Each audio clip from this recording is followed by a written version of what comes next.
Hello दोस्तों, स्वागत है फिर से आपका एक नई वीडियो में। आज की वीडियो में हम बात करने वाले हैं MS एक्सेल के इंसर्ट टैब के बारे में। इससे पहले जो है मैं होम की वीडियो सभी डाल चुका हूं, तो इसमें मैं सब चीज़ों को अच्छे से एक्सप्लेन कर चुका हूं। जिन लोगों ने नहीं देखा है वो इस पे जाके देख सकते हैं प्लेलिस्ट में। अब हम बात करते हैं इंसर्ट टैब की। इंसर्ट टैब जैसा कि हमने MS वर्ड में पढ़ा है कि जब भी हमें बाहर से या सॉफ्टवेयर के बाहर से कोई चीज़ हमें इम्पोर्ट करनी होती है या फिर लाना होता है तो हम इंसर्ट टैब का यूज़ करके ला सकते हैं। तो यहाँ पे सबसे पहला होता है पाइवट टेबल। तो पाइवट टेबल क्या होता है, एक तरह से देखिए हम टेबल्स दो तरीके से बनाते हैं। एक होती है आपकी स्टैटिक टेबल, जैसे कि हमने कोई भी डेटा बनाया होता है MS वर्ड में टेबल होती है, उस टेबल में हम कोई भी डेटा बनाते हैं और वो स्टैटिक रहता है, उसमें मतलब हम एकदम चेंजेस नहीं कर सकते। और एक होती है डायनेमिक, जैसे कि पाइवट टेबल। आप पाइवट टेबल को डायनेमिकली चेंज कर सकते हैं। कैसे करेंगे उसके लिए हम चलते हैं थोड़ा सा डेटा पे। तो मैंने शीट 2 पे एक डेटा बनाया हुआ है छोटा सा। तो सबसे पहले क्लिक करेंगे हम पाइवट टेबल पे। तो जैसे ही पाइवट टेबल पे क्लिक करेंगे तो क्रिएट करने के लिए एक विंडो ओपन हो जाएगी। तो यहाँ पे सबसे पहले पूछ रहा है रेंज, टेबल या रेंज। तो रेंज मतलब कि जो आपने टेबल या रेंज है वो आप उसको सिलेक्ट कर लेंगे। फिर इसके बाद ये होता है कि आपकी जो पाइवट टेबल है वो कहाँ बनानी है, न्यू वर्कशीट में बनानी है या फिर एग्जिस्टिंग वर्कशीट यानी कि जो अभी ओपन है उसी में बनानी है। और उसमें बनानी है तो उसकी लोकेशन आप यहाँ पे दे सकते हैं। तो यहाँ पे मैं न्यू वर्कशीट कर लेता हूँ और न्यू वर्कशीट के साथ क्लिक कर दिया, ओके। तो यहाँ पे देखिए ये जो है हमारी न्यू वर्कशीट 3 पे ये आ चुकी है। 2 पे ये हमारा डेटा था और 3 पे ये हमारी पाइवट टेबल। पाइवट टेबल जैसे ही आती है तो हमारे साथ ये हमारे सामने ये पाइवट फील्ड लिस्ट आ जाती है। लिस्ट में क्या होता है, किस चीज़ को हमें कहाँ देखना है वो हम यहाँ से डिसाइड करते हैं। तो सबसे पहले इसके कुछ ऑप्शंस और डिज़ाइन आ जाते हैं। तो ये जो है मैं इनके लिए एक अलग सेपरेट सी वीडियो लाऊंगा जब पाइवट टेबल और इसमें चार्ट्स को समझाऊंगा, तब ये ऑप्शंस में सभी बताऊंगा। बट फिलहाल में मैं इसका बेसिक ओवरव्यू देख लेते हैं। तो यहाँ पे जो भी हमें रिपोर्ट फिल्टर करके देखनी है, मतलब जिसकी भी रिपोर्ट फिल्टर करके देखनी है या फिर पर्टिकुलर किसी आइटम के हमें क्वांटिटी या फिर उनका अमाउंट देखना है, तो यहाँ से हम रिपोर्ट में डाल सकते हैं। और वैल्यूज़ में वो चीज़ डालते हैं जो हमें सम करके देखना होता है, प्लस करके देखना होता है। तो यहाँ पे हम अमाउंट को देखेंगे प्लस करके। तो जैसे ही अमाउंट करेंगे तो यहाँ पे देखिए हमारा अमाउंट हो गया 2,38,400। कॉलम्स में कैसा देखना चाहते हैं, मतलब कॉलम में आप क्या देखना चाहते हैं, जैसे कि आप आइटम देखना चाहते हैं, यहाँ से कॉलम में आइटम ले जाइए।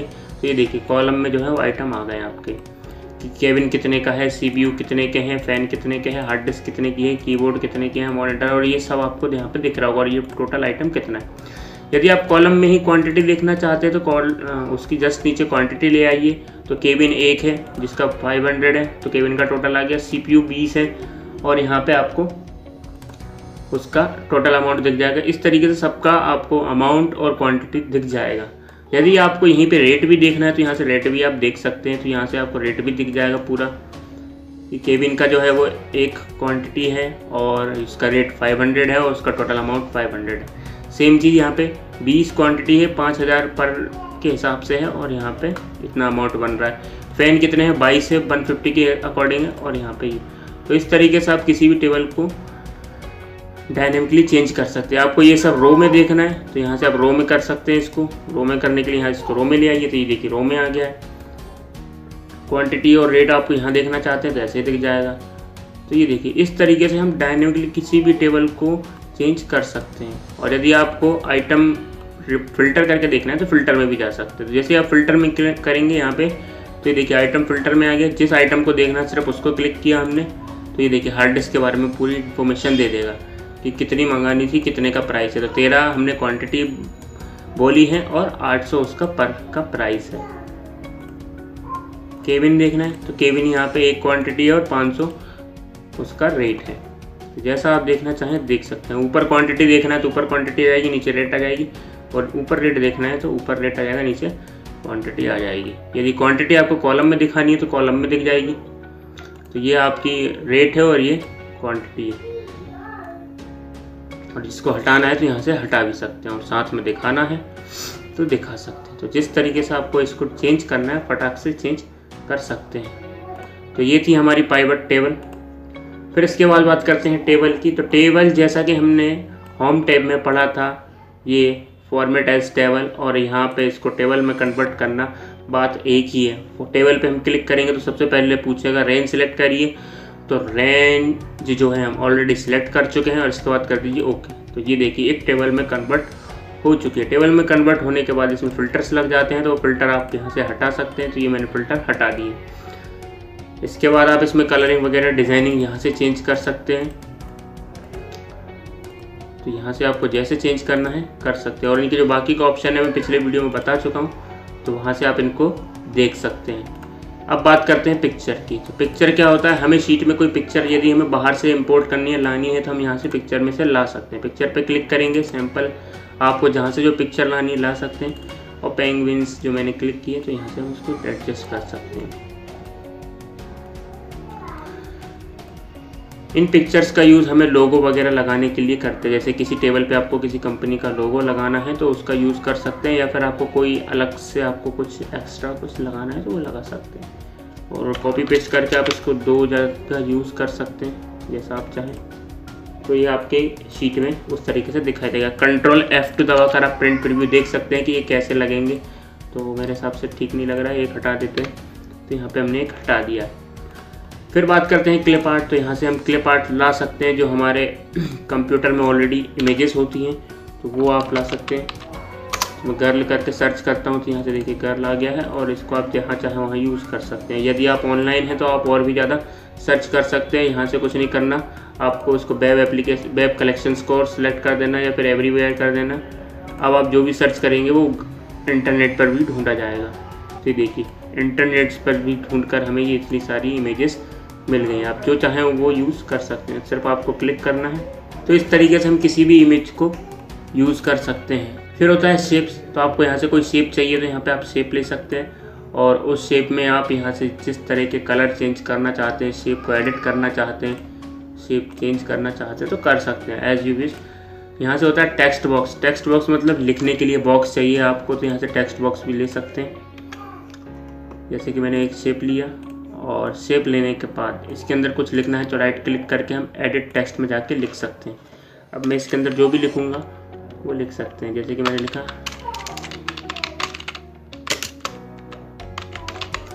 तो इस तरीके से आप जो भी चाहें उसमें लिख सकते हैं। ये इसका फॉर्मेट मेन्यू होता है शेप का।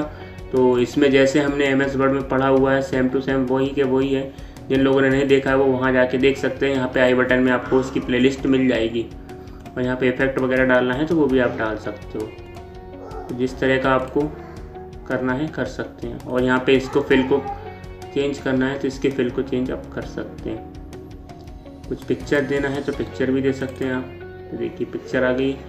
इसमें आउटलाइन में आप इसकी मोटाई कम ज़्यादा यहाँ से कर सकते हो। कलर देना है इसकी आउटलाइन में, यहाँ से कलर, और इफेक्ट चेंज करना है तो 3D रोटेशन वगैरह जो भी देना है दे सकते हैं। तो वो आपके ऊपर निर्भर करता है जैसा भी आपको करना है। फिर होता है स्मार्ट आर्ट। तो स्मार्ट आर्ट का यूज़ क्या होता है, किसी भी प्रोसेस को अच्छे से समझाने के लिए, किसी भी काम को अच्छे से दर्शाने के लिए हम यूज़ करते हैं स्मार्ट आर्ट का। कैसे करेंगे देखिए, स्मार्ट आर्ट पे जैसे ही आप जाएंगे तो यहाँ पे अलग अलग तरह के आपको कैटेगरीज मिल जाएंगी। ऑल में सभी आपको मिल जाएंगे जितने भी हैं। लिस्ट, आपको कोई लिस्ट के थ्रू समझाना है कुछ ऑब्जेक्ट्स को तो आप लिस्ट ले सकते हैं। किसी प्रोसेस को समझाना है तो यहाँ प्रोसेस ले सकते हैं। किसी साइकिल को समझाना है तो साइकिल ले सकते हैं। किसी हायरार्की को समझाना है तो हायरार्की ले सकते हैं। रिलेशनशिप को समझाना है तो रिलेशनशिप को, मैट्रिक्स या पिरामिड, आपको जो कंटेंट जिस तरह से समझाना है यहाँ से अलग अलग तरह से स्मार्ट आर्ट का यूज़ करके आप इनको समझा सकते हैं। तो यहाँ से मैं एक प्रोसेस ले लेता हूँ, और जिस तरह की आपको प्रोसेस समझानी है वो यहाँ पे आप ले सकते हैं। तो यहाँ से मैं प्रोसेस पे क्लिक कर दिया। अब यहाँ पे आपको जो भी लिखना है, जैसे कि मैंने लिखा H2, और यहाँ पे लिखा मैंने O, और यहाँ पे क्या हो जाएगा इक्वल H2O, और इसको मैं थोड़ा साइड कर लेता हूँ। तो यहाँ पे आप समझ पा रहे होंगे कि H2 फिर O प्लस होगा, या फिर इसके आगे प्लस भी लिख दीजिए। तो ये H2 plus O equals to H2O। तो इस तरीके से हम इसको समझा सकते हैं, या फिर आपको, तो इस तरीके से हम किसी भी प्रोसेस को ईजीली समझाने की कोशिश कर सकते हैं स्मार्ट आर्ट के द्वारा। इसके बहुत सारे यूज़ होते हैं जो आप अपने ऊपर डिपेंड करता है आप कैसे यूज़ करते हैं। फिर इसके बाद होता है कॉलम। तो कॉलम क्या होते हैं, ये चार्ट के टाइप होते हैं। आपको किसी भी डेटा को चार्ट के फॉर्म में दिखाना है तो आप इसका यूज़ कर सकते हैं। कैसे करेंगे, सबसे पहले हम डेटा सेलेक्ट करेंगे जिस डेटा को हमें चार्ट में दिखाना है। फिर कॉलम में गए तो यहाँ पे अलग अलग चार्ट के टाइप होते हैं। कॉलम होता है, लाइन होता है, पाई होता है, बार चार्ट होता है, एरिया होता है, स्कैटर और अदर्स में भी अलग अलग तरह के सरफेस होता है, डकनट होता है, बबल होता है, राडार और अलग अलग तरीके से। सबको एक साथ देखना है तो ऑल पे चले जाइए, तो यहाँ से आपको सब दिख जाएंगे। तो आपको जो यूज़ करना है वो सिलेक्ट कर लीजिए। तो यहाँ पे मैं एक सिंपल सा कॉलम चार्ट ले लेता हूँ। ओके किया। ओके करने के बाद इसमें देखिए आपको डेटा दिख रहा होगा, समझ आ रहा होगा कि कितना क्वांटिटी है और कितना उनका रेट है और कितना अमाउंट है। आप किसी डेटा को चेंज करना चाहते हैं तो चेंज कर सकते हैं। तो यहाँ से सिलेक्ट डेटा में जाएंगे तो आप यहाँ से इजीली हटा सकते हैं जो जो चीज़ आपको नहीं चाहिए।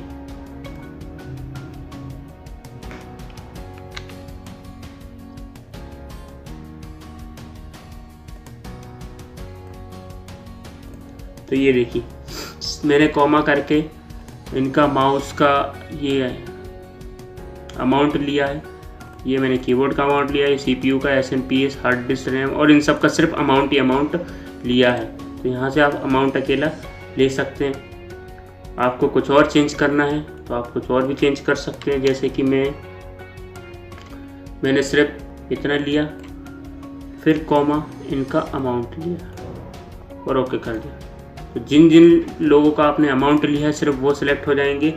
बस जो जो कॉलम आपको चाहिए वो आपको सिर्फ सिलेक्ट करना है कॉमा लगा के। पहले मैंने इसको सिलेक्ट किया, फिर कॉमा लगा के फिर इसको सिलेक्ट किया, तो उसी तरीके से ये इसको शो कर रहा है। तो आपको जिस तरह से शो करना है कर सकते हैं। और इनकी जो है, जैसे आप चार्ट लेते हैं तो यहाँ पे कई और ऑप्शंस आ जाते हैं। तो इन ऑप्शंस को जो है मैं एक अलग वीडियो में सम अप करने वाला हूँ, तो उस वीडियो में हम देखेंगे इनको। तो इनका भी सिर्फ हम ओवरव्यू देख रहे हैं। फिर इसके बाद होता है हाइपरलिंक। हाइपरलिंक का यूज़ आपको आई थिंक पता होगा, आपने MS वर्ड में भी पढ़ा है।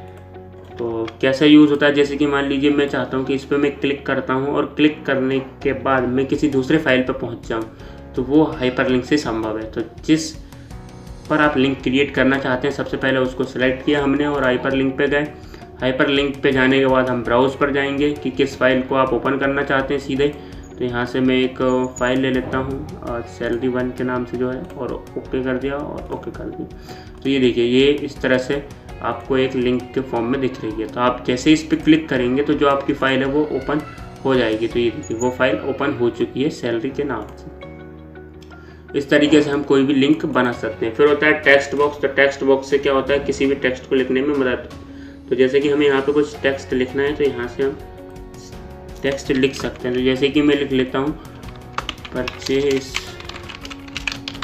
शीट, और परचेज शीट को हम जैसे चाहें वैसे मैनेज कर सकते हैं। और यहाँ से इसका हम साइज कम ज़्यादा कर सकते हैं, वो आपके ऊपर निर्भर करता है आप कैसे चाहते हैं। और जो फॉर्मेट ऑप्शंस हैं ये ऑलरेडी मैं बता ही चुका हूँ पिछले अपने वीडियोस में। जिन लोगों ने नहीं देखा वो MS वर्ड की इंसर्ट वीडियो में जाके देख सकते हैं। फिर होता है हेडर फुटर। तो हेडर फुटर पे बात कर लेते हैं। हेडर फुटर क्या होता है, जैसा कि आप लोग MS वर्ड में जानते हैं कि हेडर फुटर का यूज़ हम करते हैं किसी भी कंटेंट को जो हमें बार बार पेज पे दर्शाना होता है या फिर पेज नंबरिंग करनी होती है, उसके लिए हम यूज़ करते हैं हेडर फुटर का। तो यहाँ पे भी हम हेडर फुटर का वही यूज़ करेंगे। तो जैसे हेडर फुटर पे क्लिक करेंगे तो सबसे पहले इसका व्यू चेंज हो जाएगा। तो जो अभी आपके सामने ये व्यू दिखाई दे रहा है इसको बोलते हैं पेज लेआउट व्यू, और जो अभी हम व्यू देख रहे थे उसको बोलते हैं नॉर्मल व्यू। तो अभी हम पेज लेआउट व्यू पे हैं। तो पेज लेआउट व्यू पे आप देखेंगे ये ऊपर 3 कॉलम में आपको हेडर दिखाई दे रहा होगा और ऐसे ही 3 कॉलम में आपको फुटर दिखाई देगा। तो हेडर और फुटर में आपको जो चीज़ आपको आगे तक ले जानी है या फिर मतलब हर पेज पे चाहिए है तो वो आप यहाँ से ले सकते हैं। तो यहाँ पे सबसे पहले हेडर में आपको पेज नंबर्स देना है तो यहाँ से आप पेज नंबर दे सकते हैं। नंबर ऑफ पेजेस करके शो करना है तो वो भी आप कर सकते हैं। तो वो आपके ऊपर निर्भर करता है आपको क्या किस तरीके से दिखाना है। करंट डेट दिखानी है तो करंट डेट आ जाएगी, करंट टाइम दिखाना है तो, और फाइल का पाथ या फाइल का नेम, शीट का नेम, पिक्चर, जो जो आपको दिखाना है यहाँ पे दिखा सकते हैं। या फिर आपको कुछ अपना ही अलग नाम दिखाना है तो यहाँ से आप सीधा टाइप भी कर सकते हैं। और इसको करने के बाद यहाँ से आप कर दीजिए क्लोज। कहीं भी क्लिक कर देंगे तो ऑटोमेटिक क्लोज हो जाएगा। और यहाँ से इसका नॉर्मल भी ले लेते हैं। जैसे ही नॉर्मल लेंगे तो ये देखिए ऊपर से गायब हो चुका है। पर देखेगा कैसे, कंट्रोल के साथ F2 की दबाइए, कंट्रोल के साथ F2 की दबाइए, प्रिंट प्रीव्यू में आपको यहाँ पे दिख जाएगा। यदि और पेजेस होते आगे तो ये और आगे भी दिखता। तो देख लेते हैं इसका कैसा क्या बनता है। अब मैं कंट्रोल के साथ F2 दबाता हूँ तो ये देखिए फर्स्ट पेज है ये।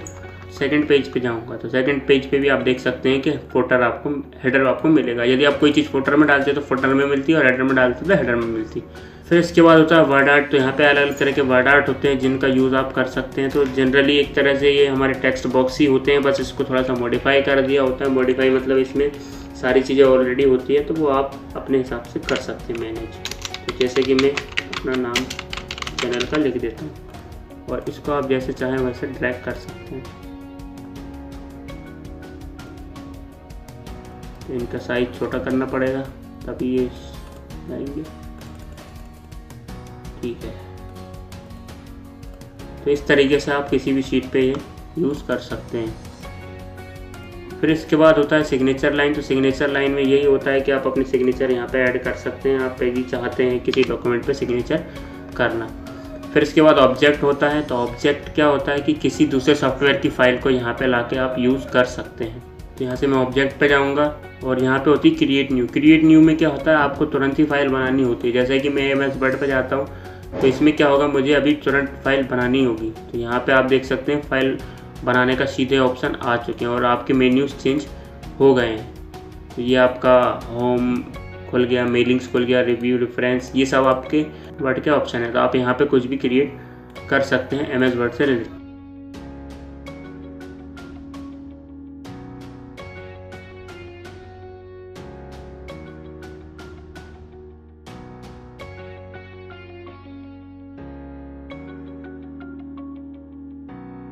तो ये आपके ऊपर निर्भर करता है आप इसको कैसे सेट करते हैं और क्या करते हैं।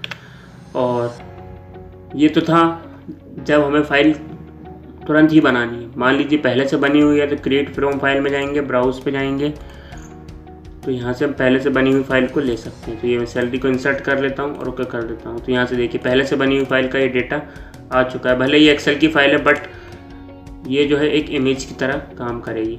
तो आप इमेज की तरह इसको यूज़ कर सकते हैं।